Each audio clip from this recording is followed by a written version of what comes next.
CDS Chauhan की पाकिस्तान को चेतावनी, पाकिस्तान के खोखले दावों की खोली पोल, ऑपरेशन सिंदूर पर फिर किया ऐलान।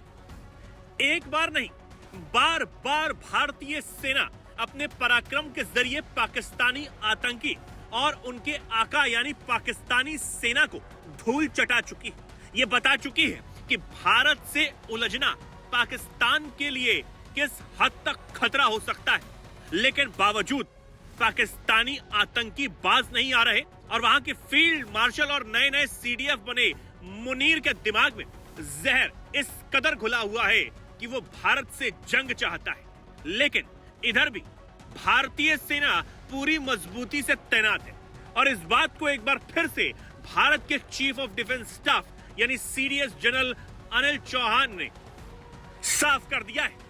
अपने शब्दों से सीडीएस अनिल चौहान ने पाकिस्तान पर ऐसा ब्रह्मास्त्र चलाया है कि पाकिस्तान चारों खाने चित्त हो रहा होगा। दरअसल जनरल अनिल चौहान ने तेलंगाना की एयरफोर्स एकेडमी डुंडिगल में ऑटम टर्म 2025 की कंबाइंड ग्रेजुएशन परेड की समीक्षा की। इस दौरान सीडीएस अनिल चौहान ने नए फ्लाइट कैंडिडेट्स को यह समझाया कि युद्ध में कोई रनर अप नहीं होता है। साथ ही उन्होंने पाकिस्तान का तो नाम नहीं लिया, लेकिन जो प्रहार उन्होंने किया वो पाकिस्तान पर ही हो रहा था। सीडीएस चौहान ने एक बार फिर से पाकिस्तान को धोते हुए कहा, युद्ध खाली बयानबाजी या सोशल मीडिया प्रचार से नहीं, बल्कि स्पष्ट लक्ष्य, ठोस योजना और निर्णायक कार्रवाई से जीते जाते हैं। गलती की गुंजाइश जीरो है और लापरवाही की कीमत बहुत भारी होती है। आप भी एयरफोर्स में ऐसे समय में शामिल हो रहे हैं जब एक नया नॉर्मल पूरी तरीके से बन चुका है, एक ऐसा दौर जो हाई लेवल की ऑपरेशनल तैयारी से पहचाना जाता है। ऑपरेशंस की तीव्रता भले ही कम हो गई हो, लेकिन ऑपरेशन सिंदूर जारी है। हमारी ताकत हर घंटे हर दिन अलर्ट, फुर्तीले और तैयार रहने की क्षमता में होगी। जीत को आदत बनाना इस नए नॉर्मल का हिस्सा होना चाहिए। युद्ध भाषणों से नहीं, बल्कि मकसद वाले कामों से ही जीते जाते हैं। साथ ही सीडीएस चौहान ने नए फ्लाइट कैंडिडेट्स को यह भी बता दिया कि गलती की गुंजाइश जीरो है और लापरवाही की कीमत बहुत भारी होती है।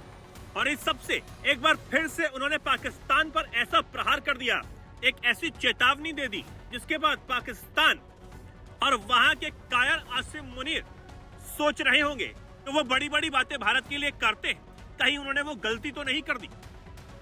पाकिस्तान के आसिम मुनीर बार बार मंचों पर आकर अपने लोगों को बरगलाकर जब ये कहते हैं कि पाकिस्तान की भारत पर ऑपरेशन सिंदूर के दौरान विजय हुई, उन दावों की हकीकत भी सीडीएस चौहान और पूरी भारतीय सेना बार बार बता रही है। हालांकि न सिर्फ भारत बल्कि पाकिस्तान में भी कई लोग ये जानते हैं कि किस तरह भारतीय सेना ने पाकिस्तान की पिटाई ऑपरेशन सिंदूर के दौरान की थी। अपने आतंकियों को बचाने के लिए आगे आई पाक सेना भारत के आगे चित्त पड़ती हुई नजर आई थी। हालांकि सीडीएस चौहान की तरफ से बार बार जो ये चेतावनी पाकिस्तान को उसी के लहजे में दी जा रही, वो ये बताती है कि भारतीय सेना अब हर तरीके से तैयार है और पाकिस्तान अगर कुछ इस बार करता है तो अंजाम पिछली बार से बहुत ज्यादा बुरा होगा।